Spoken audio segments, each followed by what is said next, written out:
Wale came to UWL from Nigeria in 2001. While a student, he worked for the UWL Foundation as a phone-a-thon caller.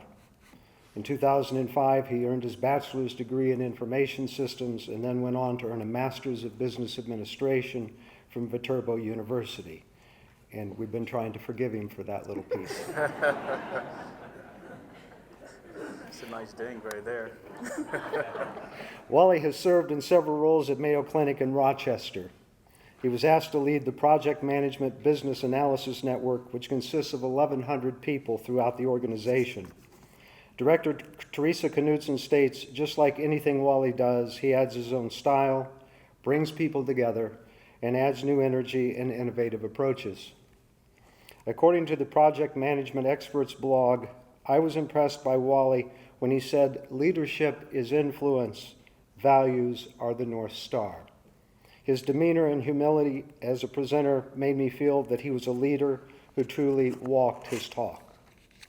Wale is also involved in the community, serving on the People's Food Cooperative Board of Directors, and is a founding member of the Lacrosse Interfaith Shoulder-to-Shoulder Network, a lacrosse-based organization established in 2016 to empower people of all faiths or no faith to end anti-Muslim sentiment and intolerance towards any religious group.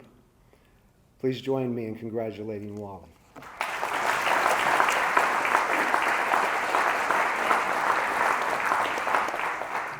Thanks a lot for those kind words, and this is very emotional. So I hope I don't cry, and I apologize if I do. This is such an honor, and it's very humbling. I want to thank the University of Wisconsin La Crosse, the Alumni Association, for giving me this award. It's a great day for me. It's really humbling. It's a great day for my family, a great day for friends, a great day for La Crosse and the community. I mean, La Crosse is the longest place I've ever lived in. And I grew up in Nigeria, we traveled out a lot, so this is family for me.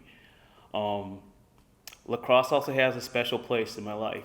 That's where I met my wife, Audrey, and Audrey was a UWL baby, and her dad was Bruce Mauser, Nancy Mauser, so there's a lot of history here.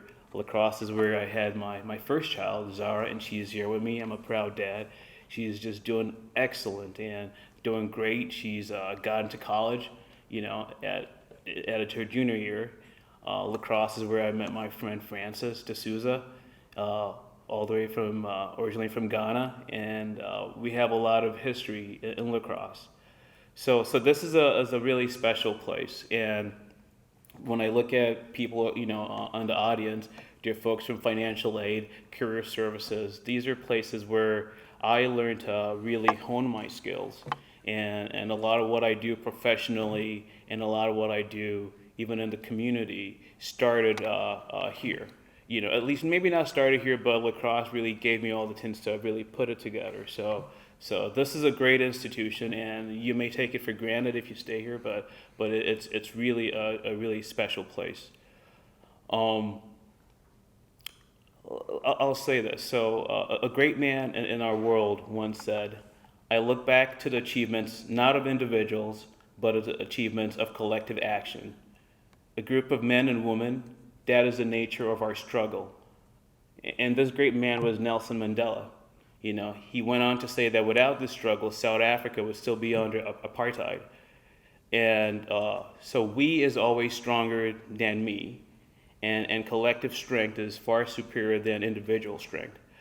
So, it's, yes, you as an individual, you're part of the team, you're part of the whole, you play a really important part. But for me, it's really humbling to be here. And I mean, it's pretty cool. You have your face all over it. You feel good. But the fact is too, you're not here alone. It's not your journey. This is the people's journey.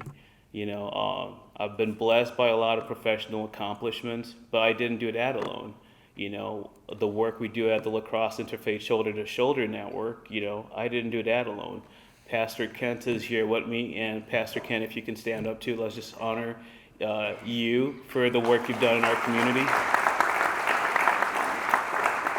So what Pastor Kent, what Vince had, and all the members of the board, and lacrosse really, this is where we said, you know what, we don't like what we're seeing in our community. We need to take a stand. So this award, yes, it's partly, Wale's on the stage, but it's partly, Audrey for giving me the ability to do the shoulder to shoulder stuff. It's a toll on our family. My coworkers who aren't here, but it's like given all the achievements at work, it's really it takes a village to make this happen. So I've had a lot of professional success. I work at Mayo Clinic Rochester, Director of Strategy Management, and I was blessed to have an opportunity to lead a project where we actually worked on a novel cancer treatment a project, and this is saving lives right now, and so that's been my most meaningful work. In addition to Mayo Clinic, even when I worked at Ashley Furniture, we implemented a lot of really important systems. So throughout my career, I've had a lot of professional accomplishments, but the one in Mayo really stood out because we're actually touching lives, and it makes a difference. And then from a community perspective, the work that we're currently doing at Shoulder to Shoulder, and I think we've definitely made an impact in lacrosse. I started doing the shoulder to shoulder stuff because I was sick and tired of, just the way the nation was going. It was affecting my kids, and I'm an American Muslim. It was affecting my kids. Is dad going to be kicked out? Dad is not going to be kicked out. And lacrosse is not going to stand for that. But that was really tough. We had to, I had to make a decision. Okay, am I going to hunker down, or am I going to do something? And so I think collectively we all have to do something. And my journey in life is not all roses. Yes, there's a nice suit. There's all of this glamour stuff, but this is just, it's superficial. It's really what's inside. I was born in Lagos, Nigeria. My dad was a diplomat. Lived in Lome, Togo. Went to an American school. Met a lot of people across the world, from Russia, China, India, Pakistan, obviously America, Oklahoma, everywhere. Met people from everywhere, and we just got along together. And that was really, really key. And that also provided some of my foundation in making sure that we actually work together. But at a young age, after the American school, I went to the Nigerian Navy secondary school. And the motto of the Nigerian Navy is onward together. And it's really about we do this together. It's not just as an individual. And so for me, it's really as a community and as a team, we do this together. I lost my dad when I was 13. And that was really tough for me and my family because he was such a great man. He was the breadwinner. And since we're going good financially, he passed away. Things got really tough. 2 years later, or 3 years later, my uncle, really close, he was the chief of defense intelligence, he got assassinated. And so that was really another big shock in my life in terms of, he was part of the ruling council in Nigeria, and Nigeria was going through a transition to democracy, and the dictator didn't really care for that. And so my uncle was one of the first people that fell on the axe, so to speak. So that was challenging for our family. But, when an opportunity came to come to the United States, to come to the shiny city on the hill, that was, for me, is like, absolutely. I didn't really care where I went to. If it was the United States, if I can get a quality education, that's all I really wanted. Now, I knew lacrosse was cold. I had no idea it was this cold. They say it's negative. It's like, sure, I don't care. Just get me wherever I can learn. But then you get here, like, oh, this is cold. Yes. But the hearts and the warmth that I got from people in lacrosse made it a little bit better. But I struggled too. I came to lacrosse. I had a financial sponsor, and things didn't work out. And a lot of you that know my story here know that I've gone through a lot in EWL. And finances plays a big part. I was in a new country, no access to funds, no access to financial aid as an international student. You can't work. What are you going to do? Things got so bad that at one point in my life, I literally had not even a single grain of rice to eat. And my uncle had to UPS, he was in Texas, he had a UPS food. So that was a very low point. And I'm not going to steal. I'm not going to do anything bad. What did I have to do? Lacrosse gave me the skills. My first job, well, one of my first jobs, and I worked at a student telemarketer, and I had a lot of great mentors, but working as a student telemarketer, that gave me some of my the ability to speak and communicate. Worked at the university library and the university and the Office of Residence Life Information Systems, and I remember my first interview, and I don't think April Handke is here, but basically I wanted to learn computers. I had some experience, but I wasn't great. But I went in with the whole approach. I really want to learn. I'm going to be in lacrosse, and I'm dedicated to this. And I got the job, so the approach you bring to things in life really is important. But the skills I got at the university made it possible for me to create systems in the financial aid office, made it possible for me to create systems at the Office of Residence Life. So the incident management system, a lot of the systems we use today, I had a big part to play in that.